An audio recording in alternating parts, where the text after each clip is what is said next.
Yeah. What the heck? Oh.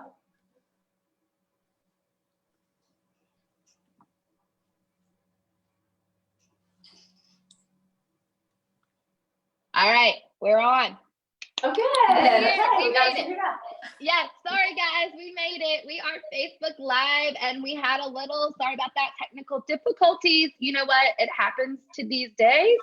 But I'm so happy that we are live on our page for Wellness Wednesday, and I am here with these ladies from Reinvented Life Coaching, and I want to say thank you so much for joining me today. So we are going to just talk a little bit about you guys and what your products are there. Do we have sorry, do I have an echo? I'm so sorry. Not on our end, you don't. Okay, good. So sorry about that. All right, we're going to try to get this figured out and working. So tell me about yourself. Tell me about your business, everything like that.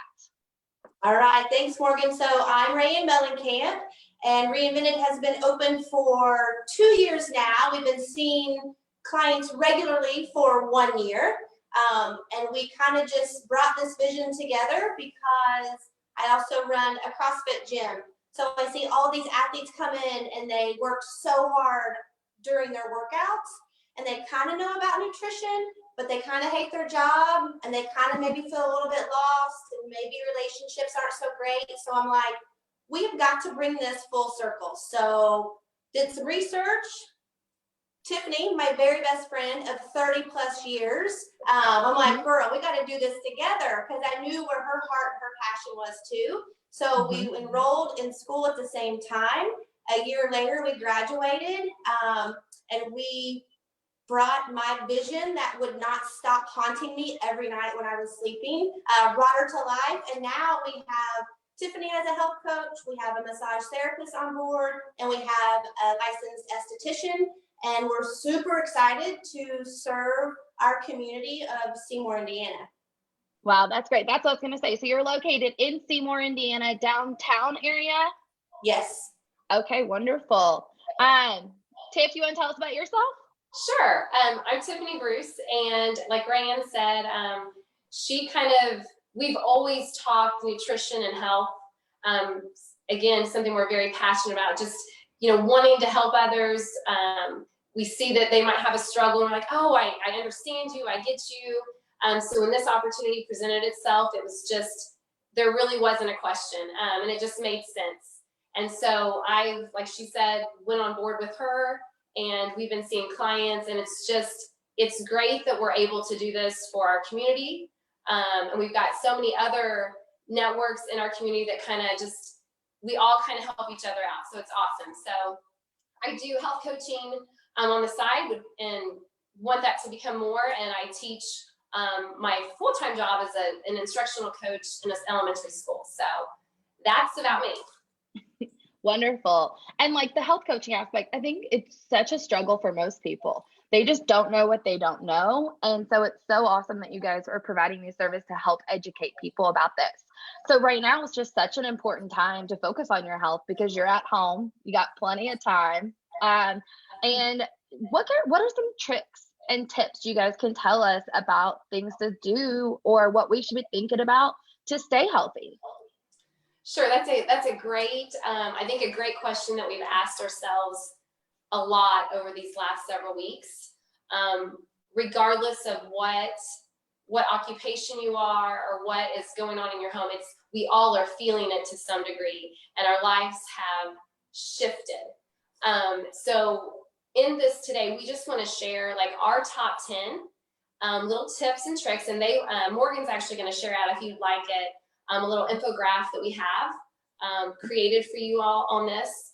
And we'll just start with the basics. So like when you think about like in your home and how it's different, like your schedules are different, what you're managing, you might have kids at home, you might be working from home, you might have been working and e-learning, and then you've got all kinds of stuff going on that you're not used to balancing, and we kind of feel out of whack. So the first thing to kind of get us back on track, our biggest tip would be to focus on food journaling. And that it doesn't have to be anything complicated. One idea could be just grab a notebook that you have. It doesn't have to be fancy. I know me personally, I like the cutesy stuff, but it really doesn't have to be. It can be just a regular notebook. Not me. I need a paper and pen, old school style. Because if I am forced to write it down, it makes me really mad. So pen and paper, I'm your girl. Right.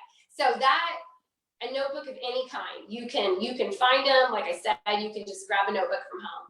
And what you're looking at in that food journaling is just the primary thing is, for it to really be beneficial, you have to be honest. Like, you have to be honest with, what am I eating? What am I drinking? Or we're getting a very skewed picture of what the reality is, and you can't fix it if you don't see it. So outside of the journal, you could also, there's lots of things that, if you're a techie person, MyFitnessPal, which I love, I've actually started that back up again too, finding myself at home. I love that. It'll track you. You can just put it in, very simple to use. And what was the other one? Genie Calorie. Genie Calorie is another one that you can get online. That's free, very similar to MyFitnessPal. So number one would be getting back to food journaling of some sort with some tool. Do you find, do you find though, when you're meeting with clients, that they probably aren't aware of their intake? Yes. Yeah. And I can speak for myself on that. Like, yeah, when you step away from that, and you're like, this situation that we've been in, and, you know, I knew that I was probably standing in front of the refrigerator being like, what? I don't even know why I'm in the refrigerator right now. I have no idea.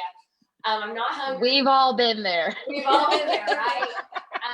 So that was what kind of triggered me. Like, it was just self-awareness of like, okay, we've got to get this in check. So yes, with clients too, again, I don't think you realize what it is that you've eaten or the amount until you actually put it down and can see it. So that is very eye-opening for clients, and it'll be really eye-opening for all of you.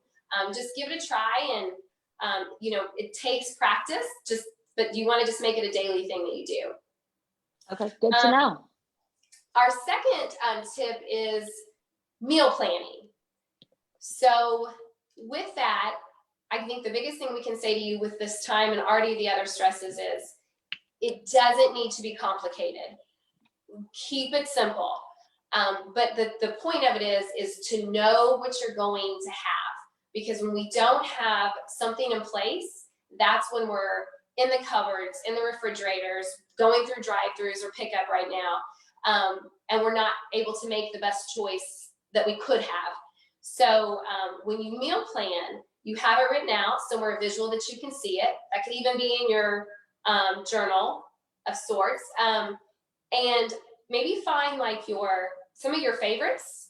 How can you put a little spin on it to make it healthier? Could you add a colorful vegetable to the dish?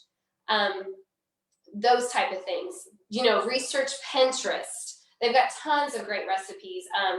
Emails is another great, and we have this also on our little infographic too, like all these little tips and tricks, but emails.com is great for that. And that's even diet specific. If you are a person that's like gluten-free, paleo, whatever kind of speaks to you.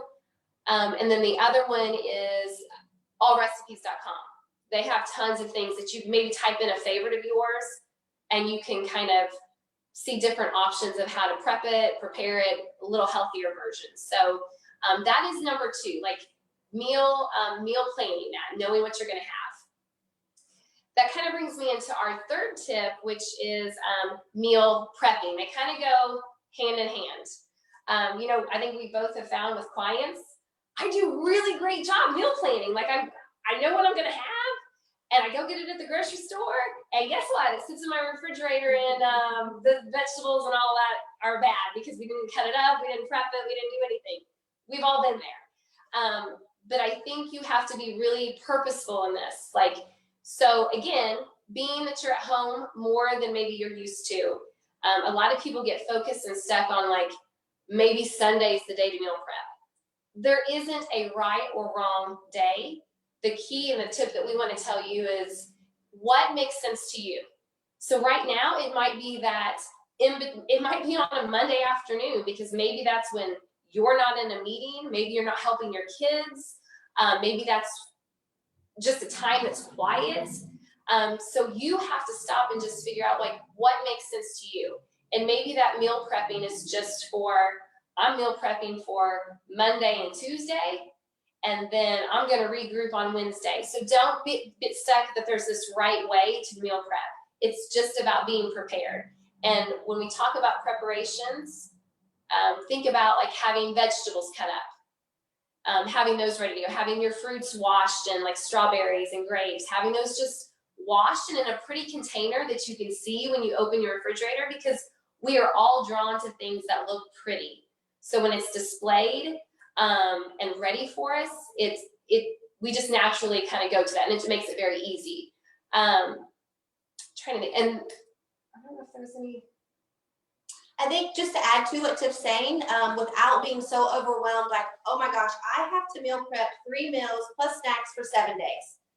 Typically right now, like, I just encourage Monday through Thursday, because Friday, Saturday, Sunday looks different. Even in this quarantine life that we are living in, it's still different. Maybe you're not working, we're not e-learning. Maybe we are social distancing with a neighbor. So just like really start small and manageable in the beginning, and then think about what meals do I really fall short on? Is it breakfast? Is it dinner? And then even tailor it into just that meal time, just so you can start this new routine. And it's like a slow process, and you're not so overwhelmed. You're like, oh, forget it. I'm going to McDonald's. I'm done. Yeah. So I'm out. So and simple is the key. Yes, that's very true. Very true. You got to start. And I know I have a client currently, and her biggest thing is lunches. So that's all we're focusing on, because she's at home now, and lunches used to be packed and prepared, and she had it ready to go. And now she finds herself, well, I'm here and I didn't prepare and I didn't pack, so everything's open for me. So I think Rain is right on that. Like, find maybe what is your biggest struggle right now. So we'll go into tip number 4, which is listening to your hunger cues. So this is typically something that people are like, oh, I didn't think about that, because we are such believers in like first brain, second brain working together, that we have to understand our hunger cues and what they feel like and what they look like. So is it my belly growling? Am I tired? Am I irritable? Am I foggy? Because we also have to fuel the brain. This is not just a body thing. We have to fuel our brain in order for it to properly function and for us to be dialed in, like with our jobs, with our kids. So understanding what are your hunger cues and how do I respond to them? Because I think people don't understand that a hunger cue can be irritability, lack of patience, not knowing how to communicate, can't find the words, right? I'm just like, oh, like, what am I trying to say? Well, maybe that is a cue of hunger. So we want to help people understand more of listening to their bodies instead of looking at their watch and go, oh, it's noon, it's time to eat.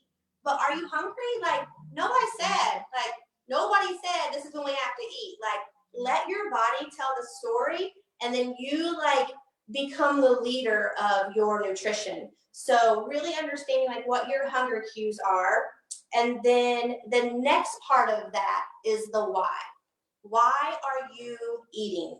And typically the top reasons are physical, that hunger pain, right? Like, my belly's growling, I'm ready to go.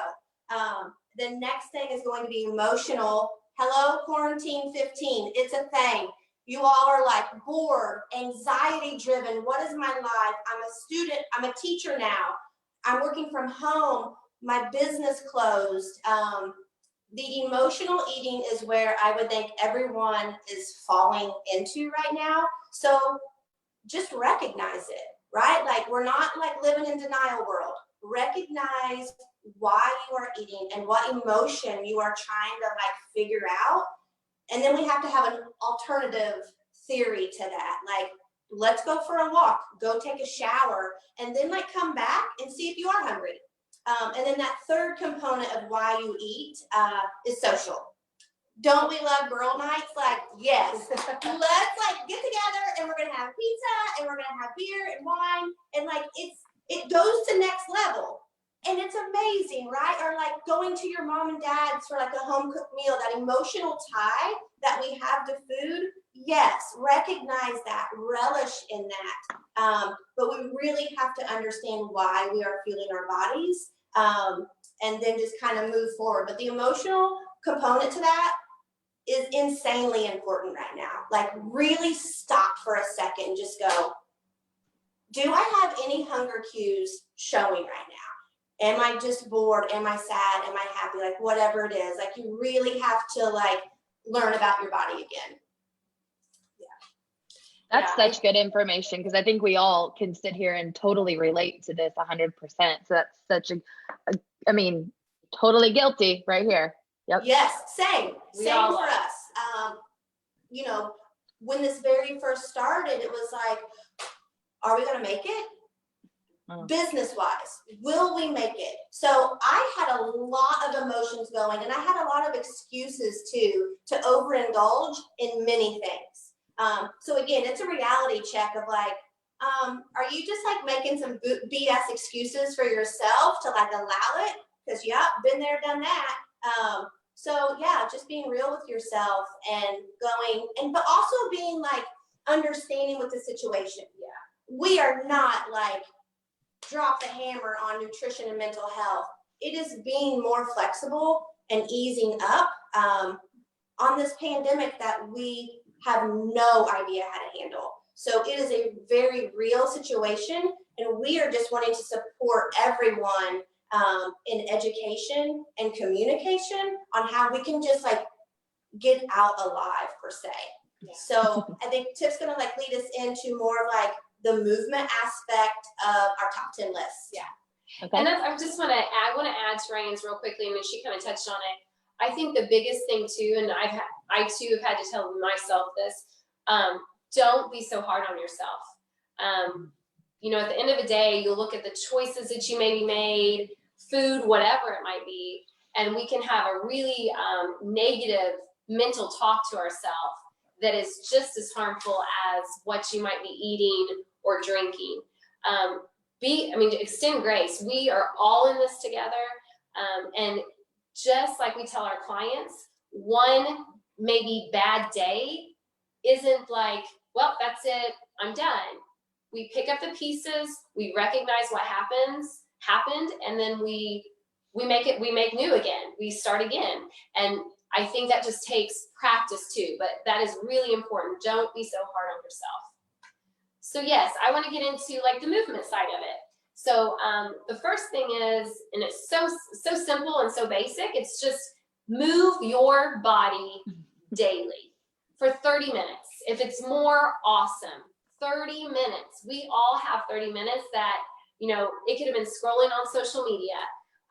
30 minutes that you spent online shopping or whatever it is. There are 30 minutes that if it becomes a priority, we can make it happen.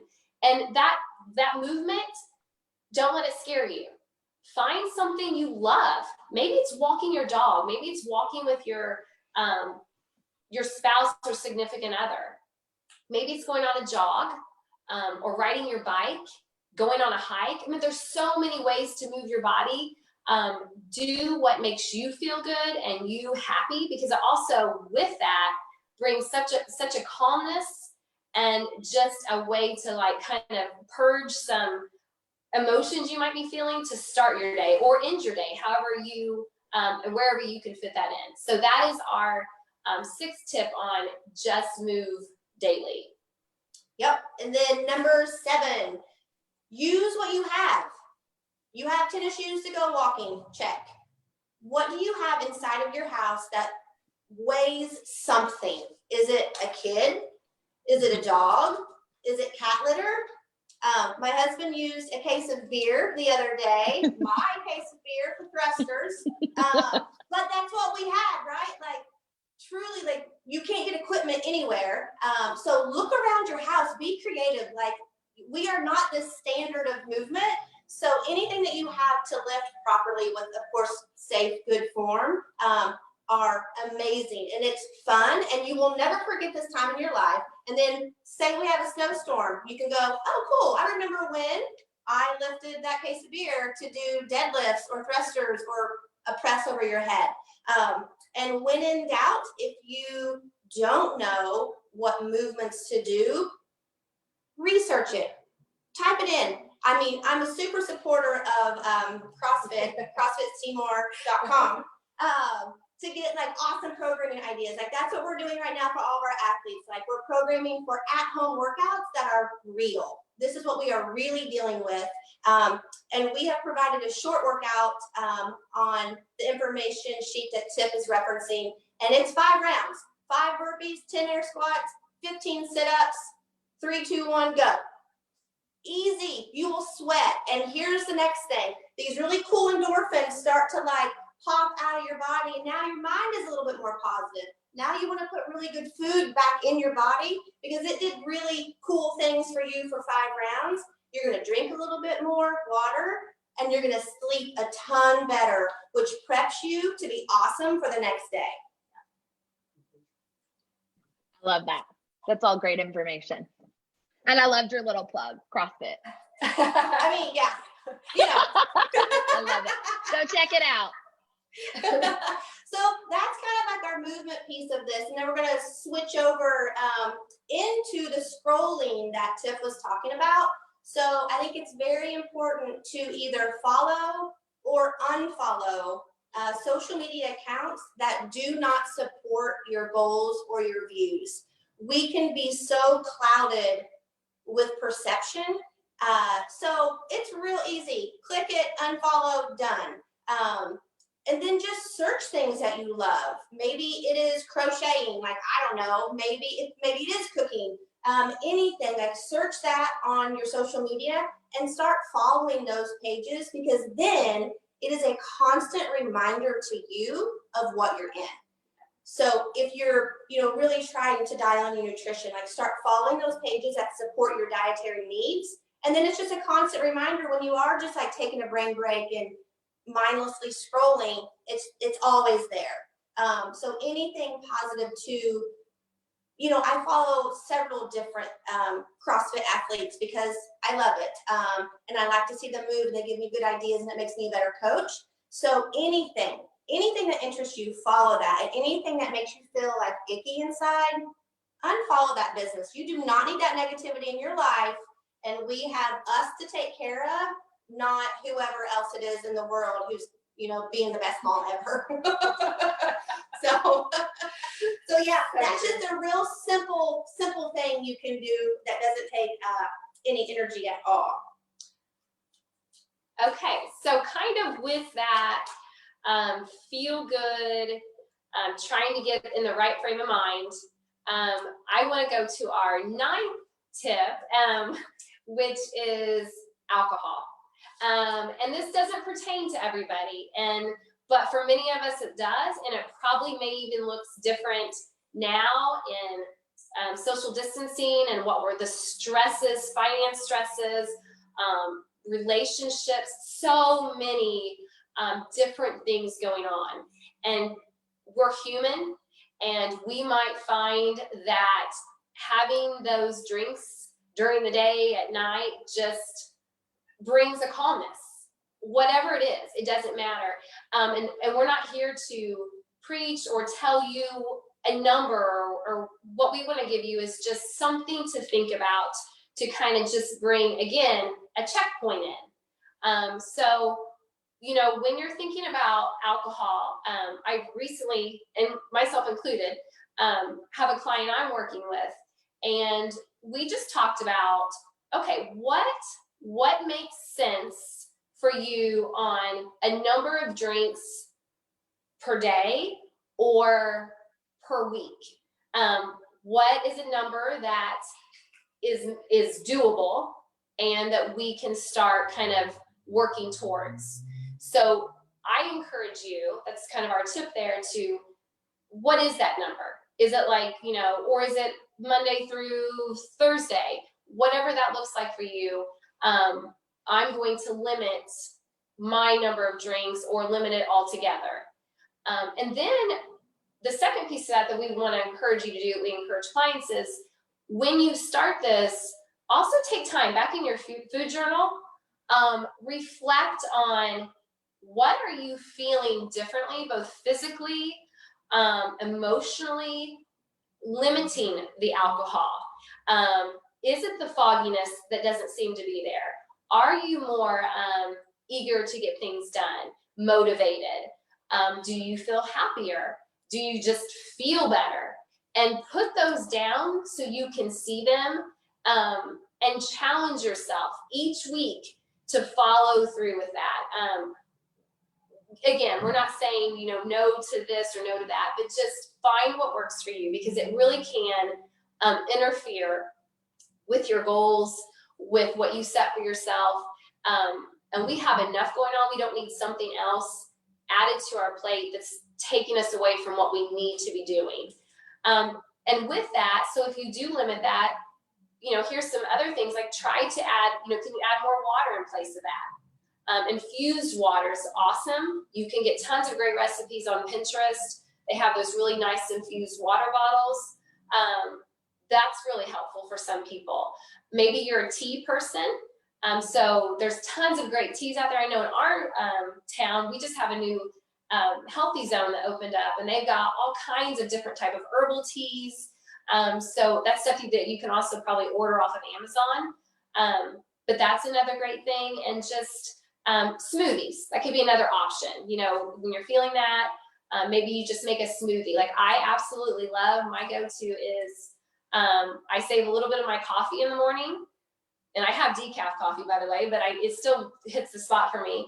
Like 1 cup of that, and like a 3/4 of a cup of nut milk, and then almond milk, whatever.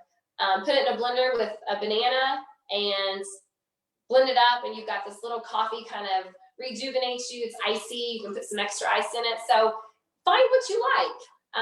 But that's a great tip for just how can you put a number to something on alcohol, and then be mindful of it and hold yourself to it. Yes, excellent advice. And my little thing too, I love cups.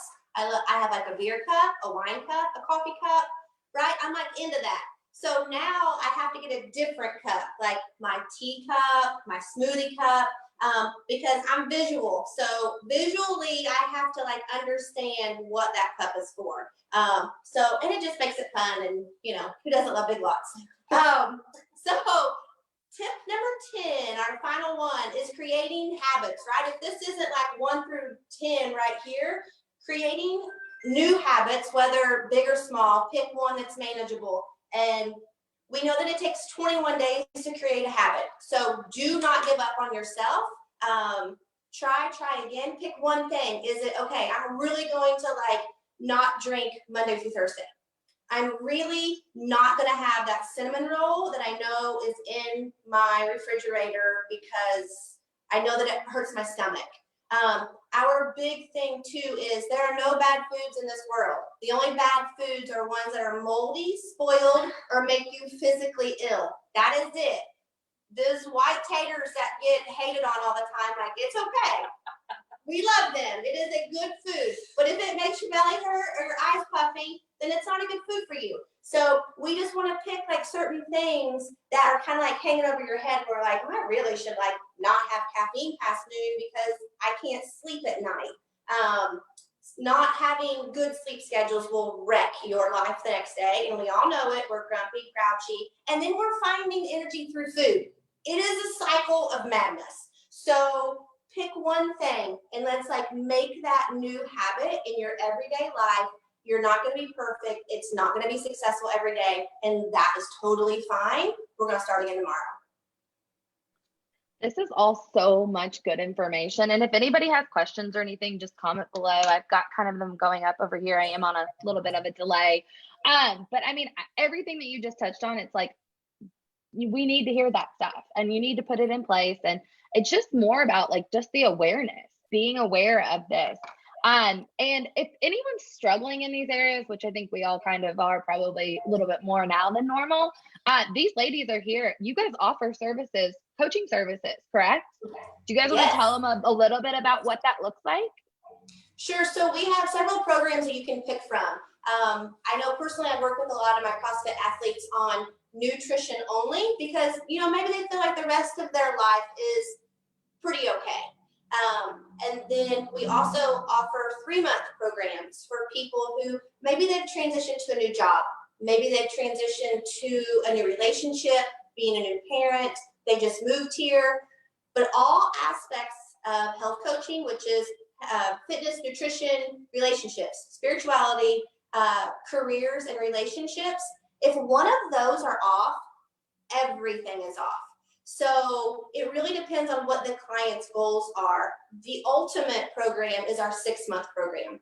We meet 12 times over 6 months, and we just really shift and shuffle everything that's going on in their lives for it to make sense to them. And we are not diet pushers.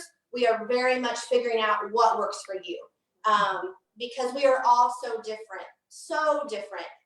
So we just want to figure out what makes you feel your best, both mentally and physically. So typically those are our overall reviews for those 3 different programs that we have.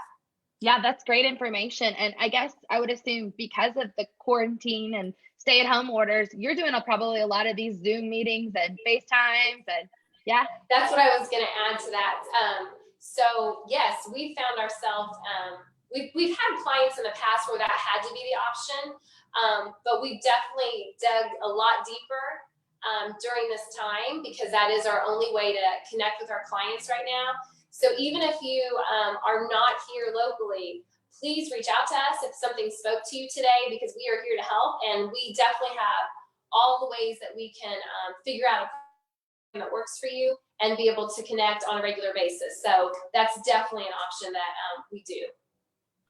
Okay, and that's awesome. Everything has been so great. I always like to end and ask a quick personal kind of question. I say you two are very motivated, and I'd love to know where you get your motivation and inspiration from. Ooh, I know. I'll share. I'll start. I think for me, mine kind of started really way back in my teenage years. For women, I think in general, weight is such a stigma. It's something that we unfortunately all have to think we have to worry about. And I have a personal story to that I felt. And I think that's really what triggered or inspired me to, my gosh, it doesn't have to be hard.